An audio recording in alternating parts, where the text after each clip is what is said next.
El Ministerio de la Enseñanza y la Evangelización, Jesús Soberano Señor, presenta Palabra de Iluminación con el Maestro de las Sagradas Escrituras, Dr. José Briceño. Quédate con nosotros para que recibas las bendiciones que el Dios Eterno ha plasmado para ti en su palabra. Esto es Palabra de Iluminación. Ok, bendiciones de nuevo. Maestro José Briceño, transmitiendo desde el norte de los Estados Unidos para un mundo, por ende, internacionalmente hablando. Estamos pasando fronteras, hemos recibido llamadas, hemos recibido email. A través de la web nos han hecho muchas preguntas del tema que estamos tratando, que creo que es la santidad genuina. Tema que en verdad lo digo con mucho dolor, de que cuando se trata en nuestras congregaciones acerca de lo que es la santidad, no es una santidad acorde a los principios del reino. Por eso estoy presentando el tema y lo titulé Santidad Genuina. Estoy desarrollando el tema y lo titulé Santidad Genuina. Porque aquí pues estamos mostrando en verdad qué es santidad, cómo alcanzar la santidad, cómo mantener la santidad y todo en relación a la santidad. Agradezco, muchas gracias a aquellos que han aportado financieramente para este ministerio. Les agradecemos con honores. Siguen haciendo, manos tengo para trabajar, todavía tengo salud y fuerzas para ejercer un trabajo laboralmente hablando, ocuparme 8 horas en un trabajo, pero eso sería quitarme el tiempo para el ministerio, a lo que Dios me llamó. De modo que yo enseño y usted que fue llamado a producir, empresario y un profesional que fue llamado a producir, pues aprenda de mí, pero usted aporte para el ministerio para que se convierta en un agente generador de los bienes del reino, impulsador de este ministerio para seguir enseñando. Agradezco también a todos los que han orado por mí, los que me han sostenido en oración. Muchas gracias por ello. Los que me han sostenido en oración, yo creo en el poder y la fuerza que desata la adoración y la oración. Yo creo en eso. Oren por mí, intercedan todo, cubran a mis hijos en oración, a mi familia, cúbranme en oración, guárdenme. Y también agradezco a todos los que han compartido estos mensajes que hemos estado transmitiendo. Por favor, no se queden con ellos, transmitan estos mensajes. Me escribió una persona, maestro, ¿cómo hacemos para aportar para su ministerio una ofrenda? Bueno, la información usted la puede obtener a través de mi correo que están ahí en los caracteres. josen77 briceno77@gmail.com, o me llama al teléfono de acá de los Estados Unidos, del norte de los Estados Unidos, 786-604-3352. Puede estar llamando 786-604-3352 y yo le doy información en el aspecto personal. Lo puedo hacer. En esta oportunidad nos toca hablar en relación al alma. El alma ya lo presentamos, se compone de mente, de voluntad y de emociones. Hablamos acerca de lo que es la mente, todo lo que tenga que ver con la mente, que la mente se compone de pensamientos, razonamientos, lógicas, intelectos e imaginaciones. Hablamos de los estados de mente, de los tipos de mente que Pablo presenta en el texto sagrado, cómo el trabajo de Dios por el Espíritu es sacar al creyente de cualquier estado de mente en la que se encuentra ajena a sus pensamientos, a su forma de pensar, y llevarlo a la mente del Espíritu. Eso lo explicamos.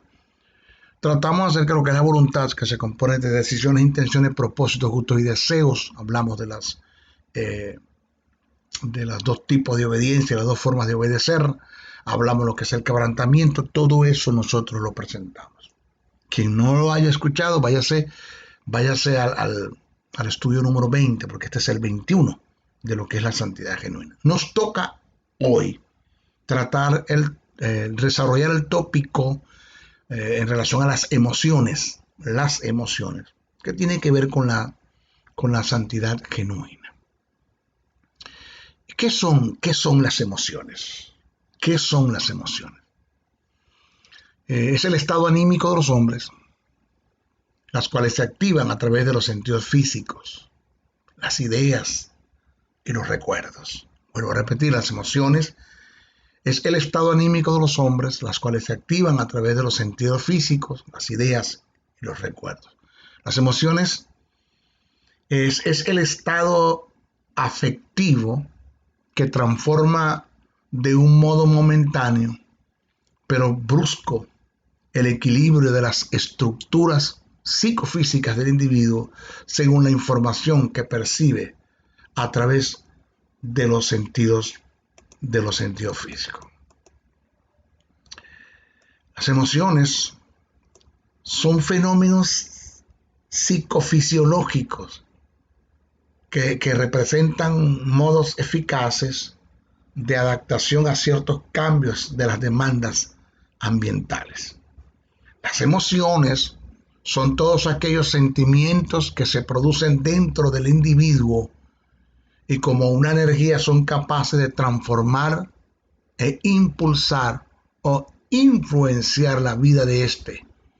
Las emociones se exteriorizan en la vida de un ser a través de lo que se conoce como los sentimientos. Ahora, vamos a ver qué son los sentimientos. Los sentimientos son el resultado de una emoción a través de la cual el consciente tiene acceso al estado anímico propio del individuo. Vuelvo a repetir, los sentimientos son los resultados de una emoción a través de la cual el consciente tiene acceso al estado anímico propio del individuo. Ahora, hay sentimientos positivos y sentimientos negativos. Pasemos a identificarlos. Los sentimientos positivos: amor, apego, gozo, paz, paciencia, dominio propio, piedad, benignidad, bondad, templanza, mansedumbre, benevolencia, cordialidad, entre otros. Entre los sentimientos negativos tenemos odio, rabia, celo, ira, rencor, egoísmo, venganza, envidia, decepciones, desánimos, defraudes, frustraciones, depresión, opresión, desconsuelo, desesperos, heridas, ansiedades, angustias, tristezas, temor, condenación, culpabilidad, traición, entre otros. Fíjese, cuando un hombre es llevado o conducido por las emociones desde el punto de vista negativo, eso lo lleva a una destrucción total y le cercena la posibilidad de vivir una vida equilibrada en relación a los principios del reino, en santidad, porque esto lo desajusta totalmente y lo lleva desde el punto de vista emocional y sentimental a tomar las decisiones que no van acorde a los principios del reino. Y esto es totalmente peligroso. Cuando una persona emocionalmente y sentimentalmente no está alineada a los principios del reino, señores, psicológicamente esa persona está mal. Ahora, de todas estas características, un hombre puede tener dominio propio, hasta el punto de que no le afecten, pero en lo absoluto. Vuelvo a repetir, presta atención, de todas estas características, un hombre puede tener dominio propio hasta el punto de que no lo afecten. ¿De cuáles características? De las negativas. Puede tener dominio propio. Dominio, que ven en karate.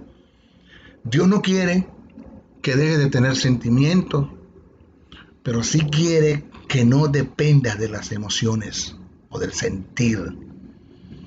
O sea que el trabajo de Dios es lograr renovar la mente de sus hijos, de los que han creído, de los que forman parte del reino, renovar la mente del ser, llevándolo a la mente del espíritu, o a pensar como el espíritu, quebrantar su voluntad o producir el quebrantamiento en su voluntad para que haya una total dependencia hacia él, y canalizar las emociones para que haya una manifestación plena del carácter de Dios en el fruto del espíritu. Hay una verdad que usted nunca no debemos olvidarla. Nunca olvidemos esta verdad. Las emociones son buenas cuando las canalizamos a través de la palabra. Ahora, vamos a tratar el temperamento como parte del alma en el área de las emociones. Vamos a ver. El temperamento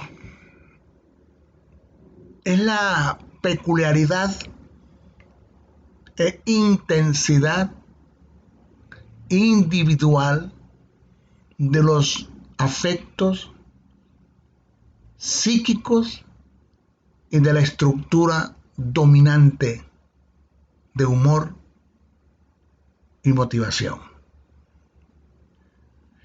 Es la manera natural con que un ser, es la manera natural con que un ser humano interactúa con el entorno.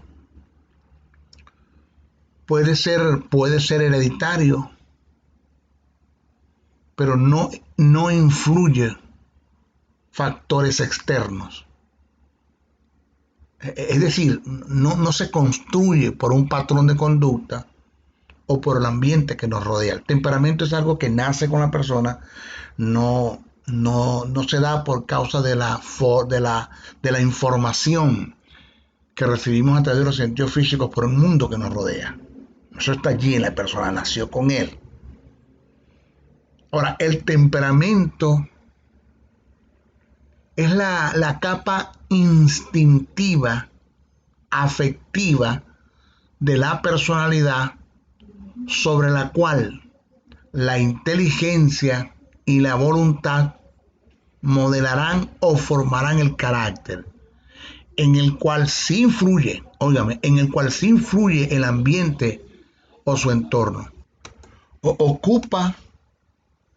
Ocupa también la habilidad para adaptarse al estado de ánimo, a la intensidad, al nivel de actividad o a la accesibilidad y a la regularidad.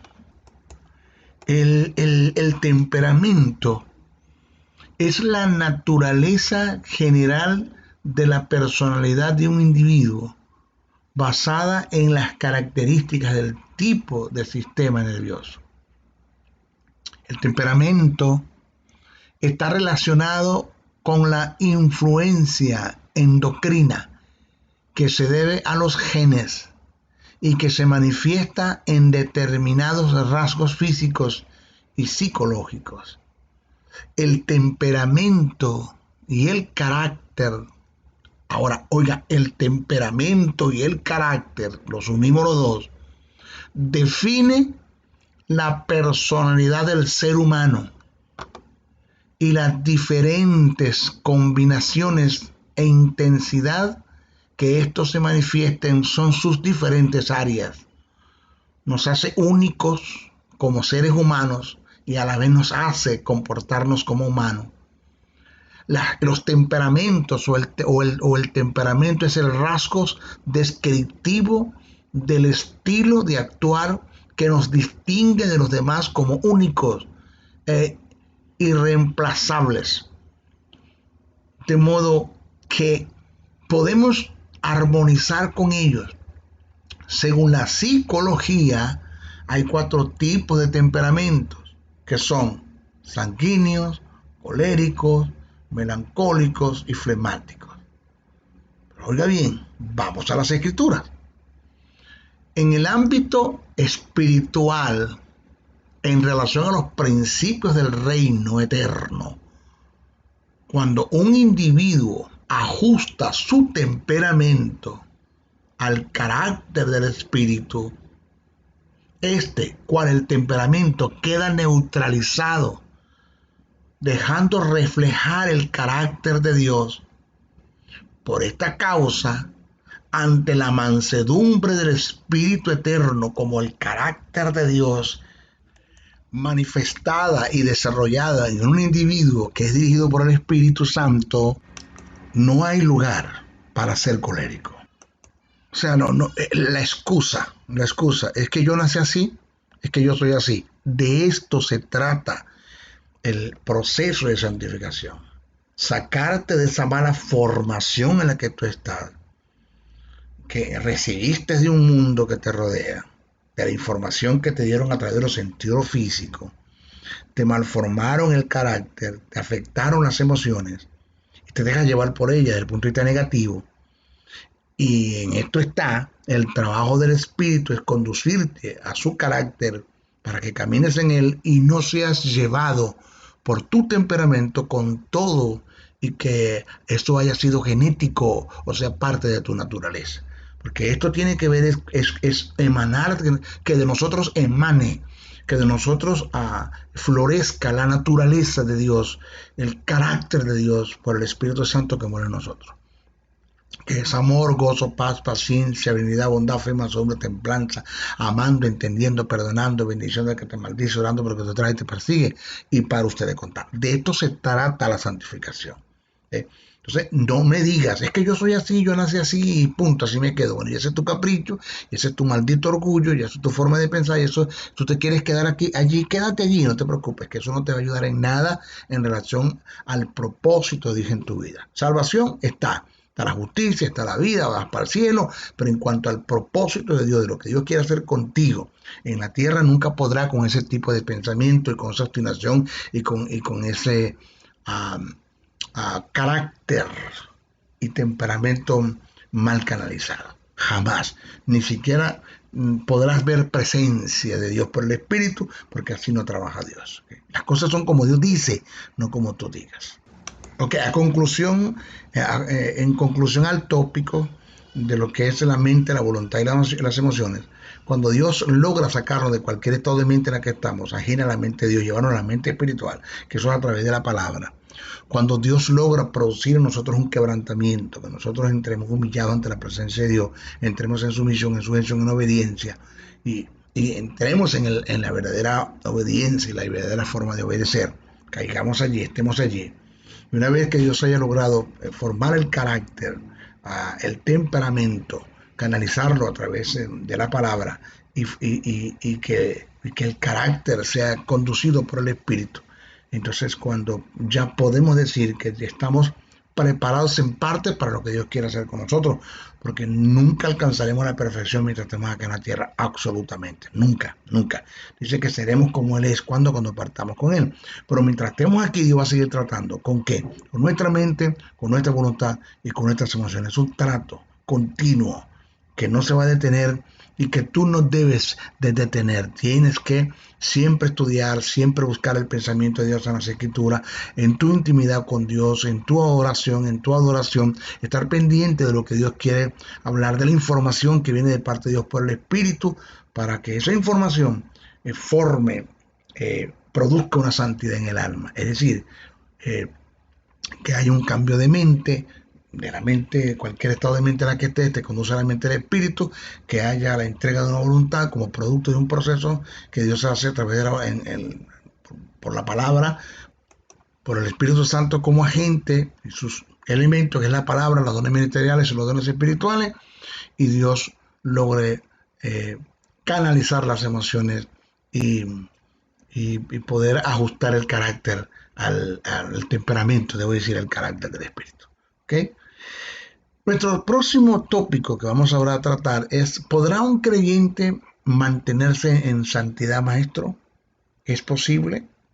¿Podrá? Con este cuerpo humano, tú sabes, somos humanos, somos pecadores, tantas excusas que hay para ser santos. ¿Podrá? Bueno, vamos a analizar eso. Nos toca analizar eso. Lo primero que debemos tomar en cuenta es que todas las demandas de Dios son hechos cumplidos en Él y posibles para el hombre. Vuelvo a repetir. Todas las demandas de Dios son hechos cumplidos en Él y posibles para el hombre. Por lo que Dios nunca podrá demandar algo de ti que no lo puedas alcanzar. Eso está ahí. Nunca Dios podrá demandar algo de ti que no lo puedas alcanzar. O sea que nuestra condición antes de conocer a Cristo nos llevaba a tener una relación con Satanás. Y esta relación estaba representada en el parentesco que teníamos con él. Es decir, que éramos sus hijos, ya que en nosotros estaba su naturaleza, que es la muerte eterna, producto de la simiente del pecado que había en nosotros. Esto nos demuestra que dichas razones eran las que nos hacían pecar, nos conducían al pecado. si nuestra condición es ahora totalmente diferente? ¿Por qué, maestro, diferente? Porque somos hijos de Dios, tenemos la justicia de Dios, que es la simiente de Dios, y tenemos la vida de Dios, que es la naturaleza de Dios. La pregunta es, como maestro, me pregunto y quiero que te pregunte, ¿qué es entonces lo que nos conduce al pecado? ¿Qué es, maestro? Si en mí está la justicia, en mí está la vida, en mí está el espíritu, ¿por qué sigo con el pecado? Desde el punto de vista bíblico, podemos demostrar, o yo puedo demostrar, que Dios nos ha dado recursos para resistir la tentación que nos conduce al pecado. Y de esta forma, estar en una santidad total y genuina. A menudo existe una serie de excusas que dan las personas que caen en pecado y que por dichas excusas quieren callar la voz de la conciencia y se abstienen de luchar en contra de dicho pecado. En una ocasión,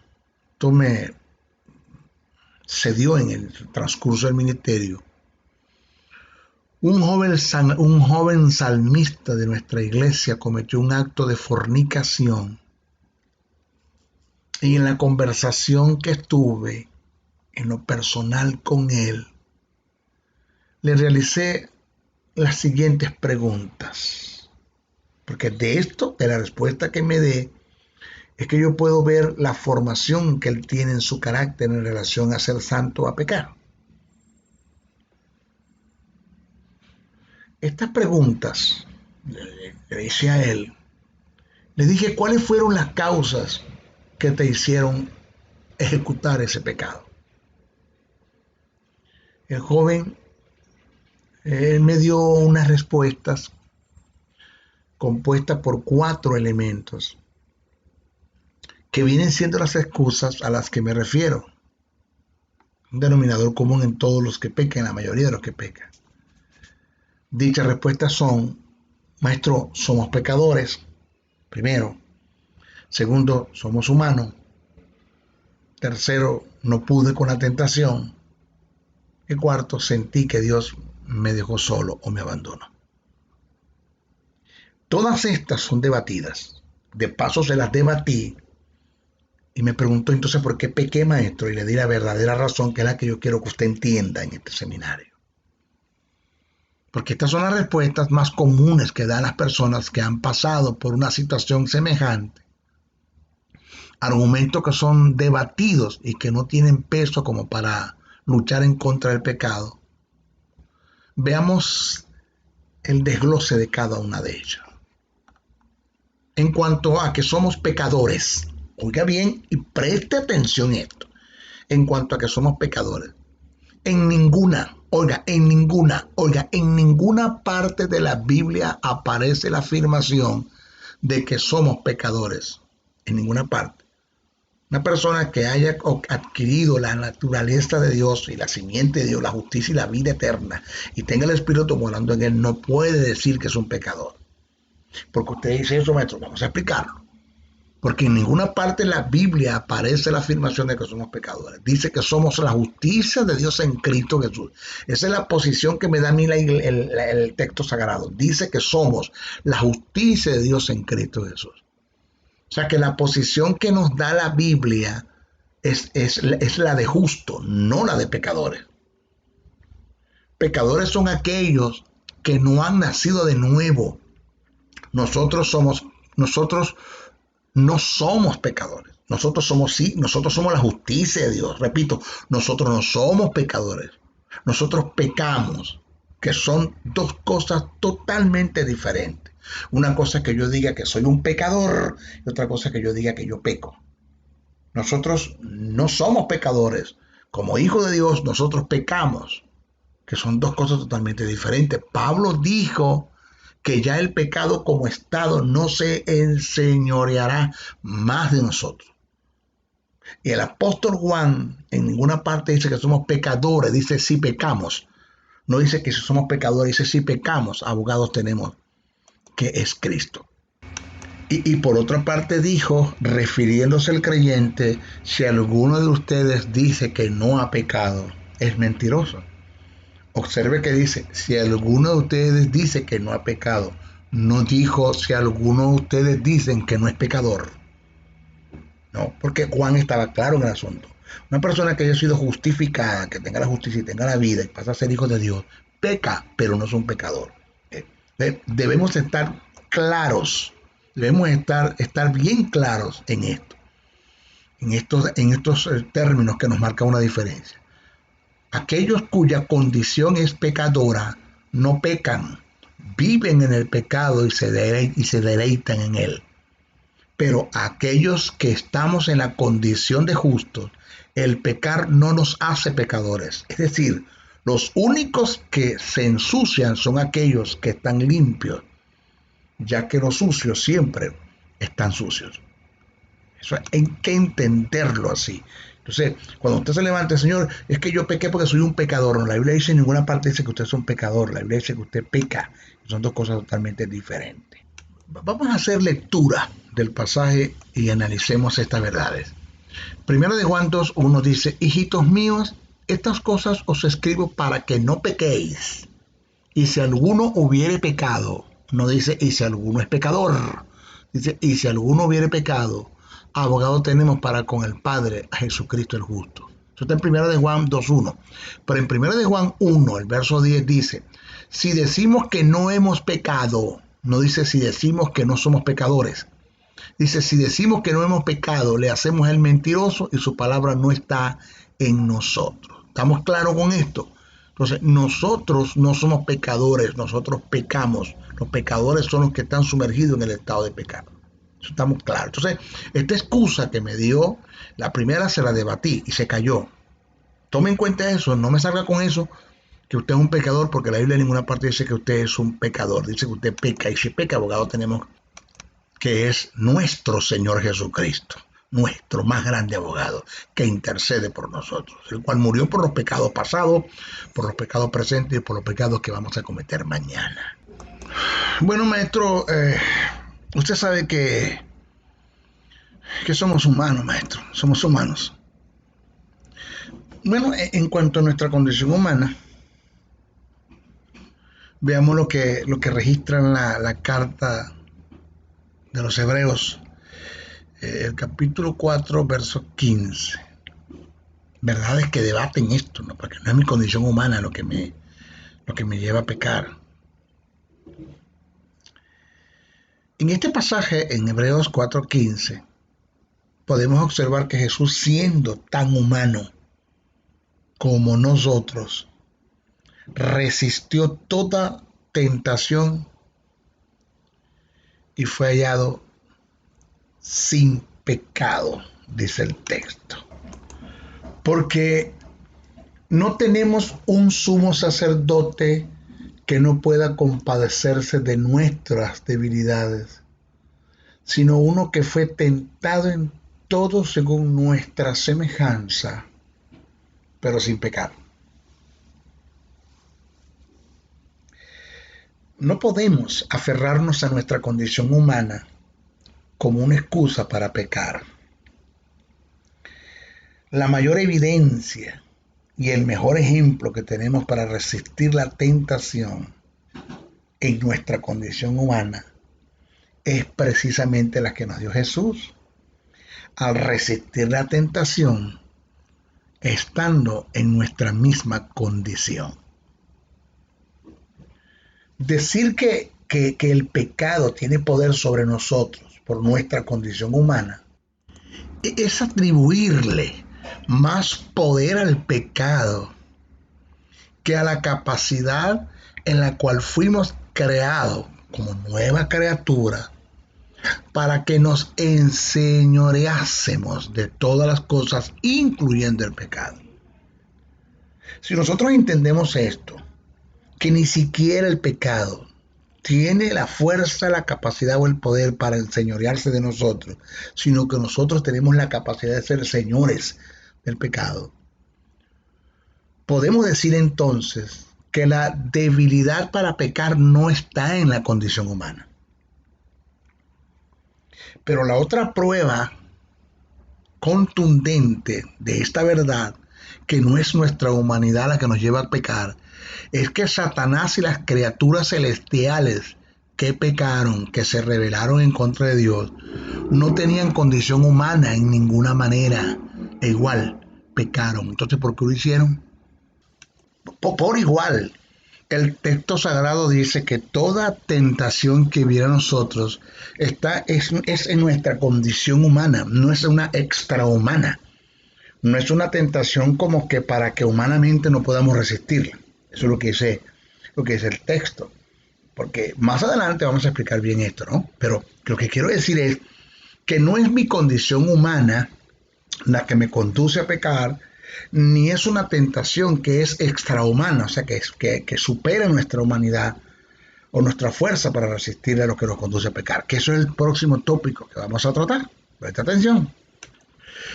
Bueno, maestro, es que no pude con la tentación. Estas fueron las excusas que me dio la persona que cometió un acto de fornicación o inmoralidad sexual en la iglesia, uno de nuestros ermitas. Esta fue la tercera que me dio, la cual también se la debatí como la primera y la segunda. Fíjese esto, en cuanto al no poder con la tentación. Usted analiza la primera carta que escribe Pablo a los Corintios, el capítulo 10, el verso 13, dice que Dios no dejará que nosotros seamos tentados más de lo que podamos resistir. El texto lo dice claro, que no dejará que nosotros seamos tentados más de lo que podamos resistir. Esto indica que si 1000 tentaciones vienen a diario, 1000, nosotros podemos con las 1000. Podemos con las 1000, porque Satanás, como tentador, está limitado en la tentación. O sea que de parte de Dios no te puede tentar más de lo que tú puedas resistir. Eso es lo que dice el texto sagrado. Quiere decir que si 1000 tentaciones vienen a ti a diario, 1000 tentaciones tú puedes con ellas. Porque Dios se va a encargar de que Satanás no te tiente más de lo que te pueda resistir. Por eso que hay niveles de tentación. Satanás no te va a tentar a ti en el mismo nivel que me va a tentar a mí. Por eso tiene que ir con capacidad, con formación de carácter. Entonces, Dios sabe hasta dónde yo puedo resistir la tentación y hasta ese nivel permite que Satanás me tiente. O acepta que Satanás me tiente. Porque Satanás tiene derecho, no es que lo permite, sino que Satanás tiene derecho para tentarnos. Y Dios pues tiene que respetar esos derechos y acepta que Satanás me tiente. Pero hasta que él resista. ¿Cuál es el límite de José Briceño? Dios lo conoce según la formación de su carácter. Dios conoce eso. Entonces, Satanás te va a tentar de acuerdo a lo que tú puedas resistir. No te va a tentar más de lo que tú puedas resistir. Eso es lo que dice el texto sagrado. El texto sagrado dice: no os ha sobrevenido ninguna tentación que no sea humana, sea extrahumana. No somos Robocop, no somos de hierro. Pero fiel es Dios, que no os dejará ser tentados más de lo que podáis resistir, sino que dará también juntamente con la tentación la salida, para que podáis soportar. O sea, si tenemos la capacidad de soportarla, la tentación no va a venir sobre nuestra humanidad. Dios no va a permitir que seamos tentados más de lo que podamos resistir. Entonces el problema no es que no pude, es que no quise. O sea, no es que no pudiste, es que no quisiste. Y ahí es donde está el grave problema. Y la cuarta excusa que me dio, que también fue debatida, es que, maestro, yo sentí que Dios me dejó solo, como que me abandonó en esto. Bueno, en cuanto al abandono, ese abandono que te dio, según que te dio Dios en el momento de la tentación, en la primera carta a Corintios, en el mismo texto que acabamos de leer, el capítulo 10, verso 13, el apóstol Pablo es muy claro en el asunto, al decir que Dios nos da la salida en el mismo momento que estamos siendo tentados por Satanás.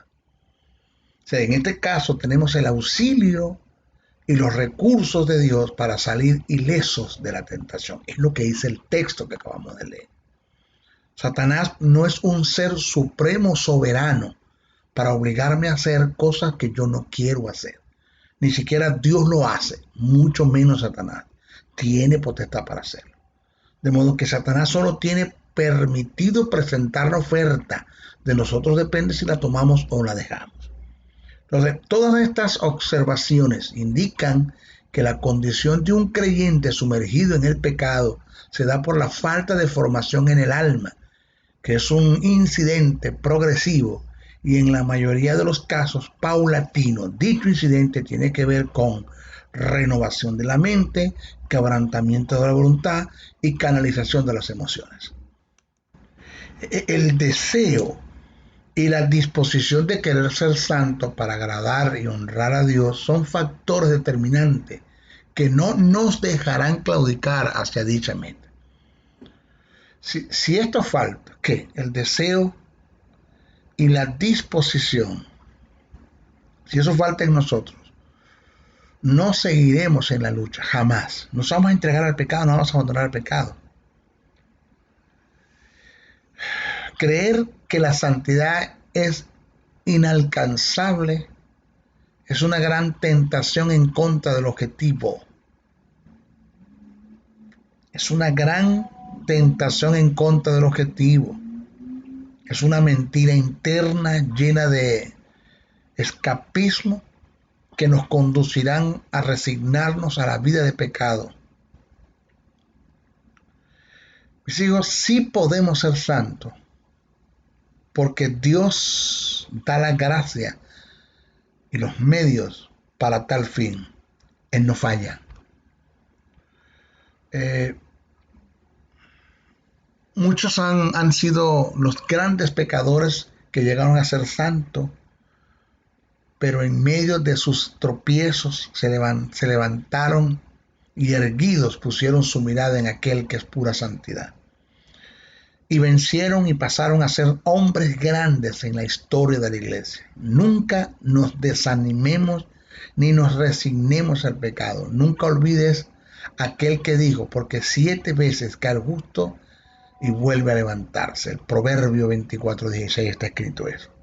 Que fue el mismo el que dijo, y si tu hermano 7 veces al día pecare contra ti, y 7 veces al día volviere a ti, diciendo me arrepiento, perdónale. Lucas 17:4. Entonces, dice el texto, entonces se le acercó Pedro y le dijo, Señor, ¿cuántas veces perdonaré a mi hermano que peque contra mí? ¿Hasta 7? Jesús le dijo, no te digo hasta 7, sino aún hasta 70 veces 7. Esto es una elevación. Eso está escrito en Mateo 18:22. Entonces, este es el carácter de Dios. Perdonarnos el pecado, no importa las veces que lo hagamos o que lo hayamos hecho. No importa en el pecado que hayamos caído, en el más degradante, que la sociedad y la moral y la ética te puedan decir, el diablo te puede decir que este es el más, que esto es lo último que hiciste. Señores, el tipo de pecado que cometamos, independientemente de lo que hagamos, aunque los daños que se den por el pecado en algunas veces son irreversibles, el perdón lo tenemos seguro. Dios no acumula pecado, Él está dispuesto a perdonar. ¿Ok? Entonces, mis palabras finales a este tópico, en conclusión a este tópico, toda nuestra alma tiene que ser santificada por Dios para conducirnos en santidad. Antes nosotros pecamos porque la simiente del mal, que es el estado de pecado que estaba en nosotros, la muerte espiritual era nuestra naturaleza, por ley éramos hijos del diablo. En nuestro caso la condición es diferente. En nosotros no está el pecado, está la justicia, no está la muerte, está la vida. No somos hijos del diablo, somos de Dios, somos hijos de Dios. Entonces mi pregunta es, ¿por qué pecamos? La respuesta es porque no tenemos un alma santificada. Por eso es necesario que Dios pueda renovar la mente, quebrantar la voluntad y tomar las emociones del hombre para llevarnos a la santidad. No olvidemos que la santidad en el espíritu es instantánea, en el alma y en el cuerpo es progresiva y en parte depende de nosotros. ¿Ok? Nuestro próximo estudio vamos a hablar de la tentación en relación al pecado. En nuestro próximo estudio. Bendiciones, bendiciones, bendiciones. El Ministerio de la Enseñanza y la Evangelización, Jesús Soberano Señor, presentó Palabra de Iluminación. Te invitamos a un nuevo espacio de corte similar por nuestros diferentes medios de comunicación. Contáctanos en los Estados Unidos al WhatsApp +01 786 604 3352 y a los correos jocn77briceno@gmail.com y a maestrojosebriceno.blogspot.com. Bendiciones.